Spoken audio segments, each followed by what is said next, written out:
Hello and welcome to this video on Christmas Exposed, and it is almost the second last one, the third to last one, and today we are talking about Christmas trees.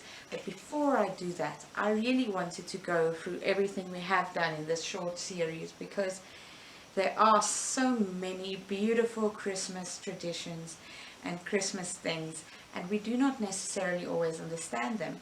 But as Christians, they hold dear memories and dear life. So first we started with the Advent candles and the Advent wreath, which I have replaced my very horrible one, you can watch in the video, my very beginner one, with a new one. And then we discussed Advent calendars and where Advent calendars came from and how it was spot. And there goes half my calendar. As you can see, my calendar is pretty hung up, and I have the one that tells the entire story of the Bible, which was a great gift.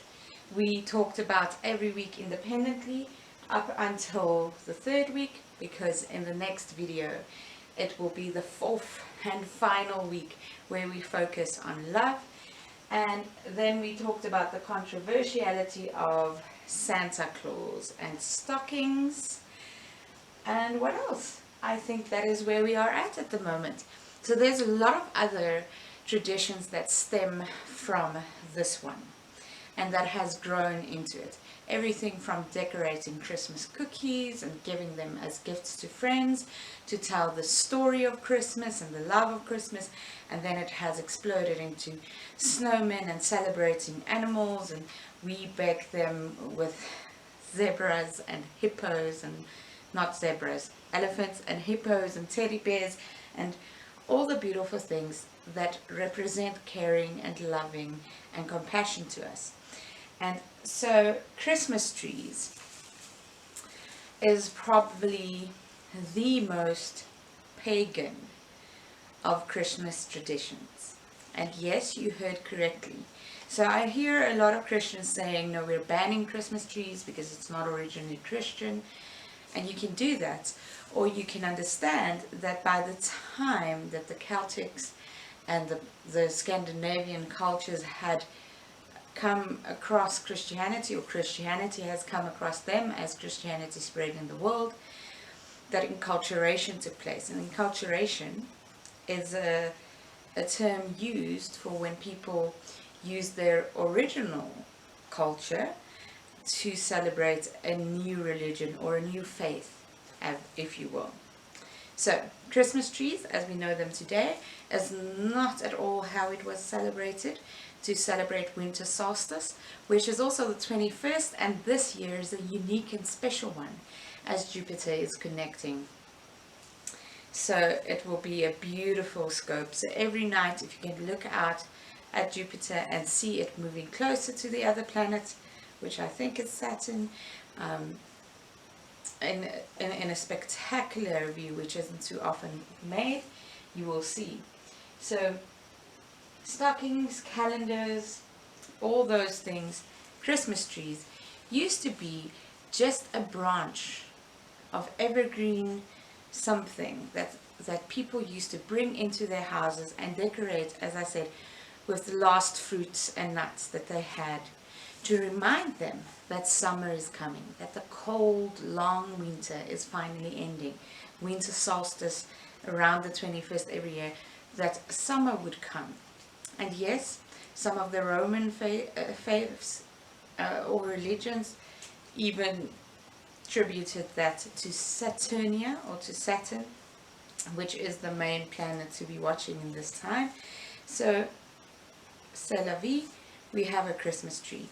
As time went on, this tree tradition has evolved from a lot of legends and a lot of stories. One of my favorite around the Christmas tree is that a woodcutter, or a forester rather, spent the night preparing for winter solstice and took the branch in, and as they were decorating their tree with goodies to eat, someone knocked on the door, and when they opened it, it was a poor boy, a boy with no family, begging for something to eat. And this family brought this boy inside their home, and he could share the warmth and the heat of their furnace and also some food with them. And that this love changed his life forever. So as you can see, even in all the cultures, whether you are celebrating a Christmas tree with Christians or with pagans alike, Winter Solstice, Yule Tide, whichever Hanukkah, whichever one you're celebrating, caring for others and showing compassion to others is the center around a Christmas tree. And so we decorate these in these days with tinsel, and I have quite a few, and lights. Let me just get those. And when it started around the Middle Ages, where branches had not become enough and people had actually brought in trees, probably because it was too cold or it was just easier, they would put pieces of metal in it so that it could reflect the light that it sees, so that it was bright. And someone developed tinsel, and I could not find the origins of tinsel itself, but that made Christmas trees. And as you can see, I even have an entire tinsel one. Very easier. And before you knew it, we celebrated tinsel everywhere and with everyone. So tinsels, and it came first, and fruits we know by now. And by now, people would even put fruits in their wreaths to share, because the gift and the story, especially around after Santa Claus or Saint Nick's death, stories of his caring spread out, so they would put fruits and edibles in their wreaths for the purpose, first of all, that people could see what faith they were and the story of Christ and the story of his life. Secondly, if there was a passing. Thirdly, if someone passed by, and I mean if you were hungry and traveling or just impoverished, a lemon or an orange or an apple or a cherry would be something that was so amazing for your heart and for your stomach as well, and quite a delicious treat. So Christmas lights came much later, and it's not really sure who started putting candles in, but it is believed that it was Luther himself. So we've talked about Martin Luther, and it was said Martin Luther one cold winter night went for a stroll in the woods, and he noticed how beautiful the stars were, and how that is the creation of God, and that God has blessed the universe with all these beautiful stars, and that around Christ's birth, the Star of Bethlehem was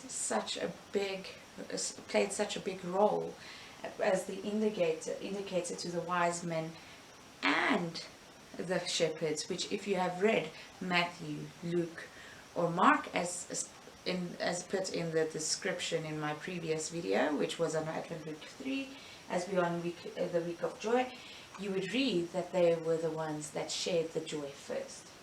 And so Martin Luther started putting candles in his tree. And so because people were afraid that the candles would burn, they would make them short or small and put them in little glass containers.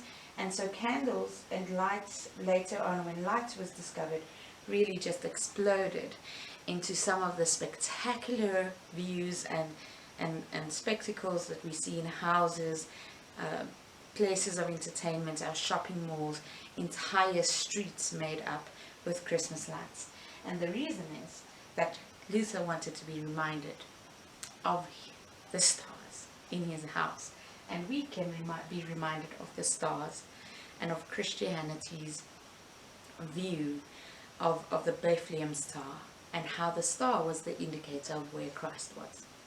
And as I said earlier in the video as well, because the planets as we know them today, but in the past they were all known as stars, are literally aligning this year, the 21st of December, on winter solstice for the northern hemisphere, summer solstice for us in the southern hemisphere. The sky is doing something pretty spectacular, so you want to view that. So, as our Christmas display is getting very big, I do have to say this. If you are baking cookies this season, or if you are celebrating any other Christmas tradition, do yourself a favor. Visit Why Christmas, or visit, just Google search and visit the popular views and read up about why we do what we do. Because even as Christians, even if there are some original pagan traditions, such as wreaths or diadems at the start, or a Christmas tree, or even someone as controversial as Santa Claus, it is worth celebrating these in the honor of Christ.